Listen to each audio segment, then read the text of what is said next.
ನಮ್ಮ ಕೋಲಾರ ಜಿಲ್ಲೆ ಮತ್ತು ಕೋಲಾರ ತಾಲೂಕಿನ ಇರುಗಸಂದ್ರ ಗ್ರಾಮದ ನಮ್ಮ ಆನಂದ ಅಣ್ಣನವರ ಮಗ ಮಧುರವರು ಮೊದಲು ಏನು IRS 568ನೇ ರ್ಯಾಂಕ್ ಪಡೆದು 544ನೇ ರ್ಯಾಂಕ್ ಪಡೆದು ಮನಸ್ಸಿನಲ್ಲಿ ಒಂದು ಛಲ ಇದ್ದರೆ ಏನು ಬೇಕಾದರೂ ಸಾಧನೆ ಮಾಡೋದು ಅನ್ನೋದಕ್ಕೆ ಒಂದು ನಿದರ್ಶನ. ಕಾರಣ ಏನಂತಂದರೆ IAS ಆಗಲೇಬೇಕು ಅನ್ನೋವಂಥ ಛಲ ಏನು ಅವ್ರ ಮನಸ್ಸಲ್ಲಿ ಬೇರೂರಿತ್ತು, ಅದನ್ನು IRS ಆದರೂ ಸಹ ಅಲ್ಲಿ ಒಂದು ತರಬೇತಿ ಪಡೆದು ರಜೆ ತಗೊಂಡು ಮತ್ತೆ ಇವತ್ತು IAS ಉತ್ತೀರ್ಣರಾಗಿ ನಮ್ಮ ಜಿಲ್ಲೆಗೆ ಒಂದು ಕೀರ್ತಿ ತಂದುಕೊಟ್ಟಿದ್ದಾರೆ. ನಿಜವಾಗಲೂ ಈ ರೀತಿಯ ಒಂದು ವಿದ್ಯಾಭ್ಯಾಸದಲ್ಲಿ ನಮ್ಮ ರೈತರ ಮಕ್ಕಳು ಮುಂದೆ ಬಂದರೆ ರೈತರ ಒಂದು ಕುಟುಂಬಗಳಿಗೆ ಭಾಳ ನೆರವಾಗುತ್ತೆ.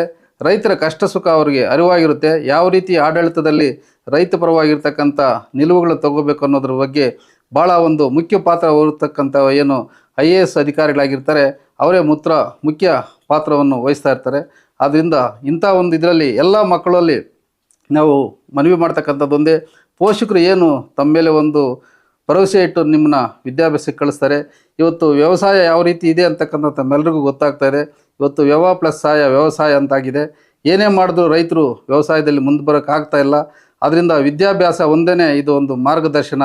ನಮ್ಮ ಆರ್ಥಿಕ ಮಟ್ಟ ಇವತ್ತು ಸಾಮಾಜಿಕ ಮಟ್ಟವನ್ನು ಸುಧಾರಣೆ ಮಾಡೋದಕ್ಕೆ ಅನ್ನೋದನ್ನು ಮನಗೊಂಡು ಇವತ್ತು ನಮ್ಮ ಮಧು ಅವರು ಇಡೀ ಜಿಲ್ಲೆಗೆ ಕೀರ್ತಿ ತಂದು ಕೊಟ್ಟಿದ್ದಾರೆ. ಹೋದ ಬಾರಿ ನಮ್ಮ ಮುಳಬಾಗಿಲು ತಾಲೂಕಿನಿಂದನೇ ಒಬ್ಬ ನಮ್ಮ ನಾರಾಯಣಪ್ಪನವ್ರ ಮಗ IAS ಮುಗಿಸಿದ್ರು. ಅದಕ್ಕೆ ಮುಂಚೆ ಇಲ್ಲಿ ನಮ್ಮ ಕೆಂಬೋಡಿ ಹೆಣ್ಣು ಮಗಳು ಕನ್ನಡದಲ್ಲಿ ನಂದಿನಿ ಒಳ್ಳೆಯ ಒಂದು ರ್ಯಾಂಕ್ ಪಡೆದು ನಮ್ಮ ಜಿಲ್ಲೆಗೆ ಕೀರ್ತಿ ತಂದಿದ್ದಾರೆ.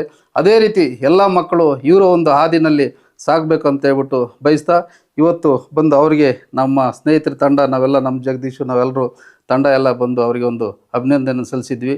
ಇನ್ನು ನಮ್ಮ ಜಿಲ್ಲೆಯ ಎಲ್ಲರೂ ಸಹ ನಮ್ಮ ಒಕ್ಕಲಿಗರ ಸಂಘದಿಂದ ಆಗ್ಬೋದು ಮತ್ತು ಎಲ್ಲ ಸಂಘ ಸಂಸ್ಥೆಗಳವರು ಎಲ್ಲ ರೈತ ವರ್ಗದವರು ಸಹ ಅವ್ರನ್ನ ಹೆಚ್ಚಿನ ರೀತಿಯಲ್ಲಿ ಸನ್ಮಾನ ಮಾಡಿ ಬೇರೆಯವರು ಈ ರೀತಿ ನಾವು ಸಾಧನೆ ಮಾಡಬೇಕು ಅನ್ನೋದಕ್ಕೆ ಸ್ಫೂರ್ತಿ ಆಗೋದಕ್ಕೆ ಒಂದು ದಾರಿ ಮಾಡಿಕೊಡ್ಬೇಕಂತ ಎಲ್ಲರಲ್ಲಿ ಮನವಿ ಮಾಡ್ತಾರೆ.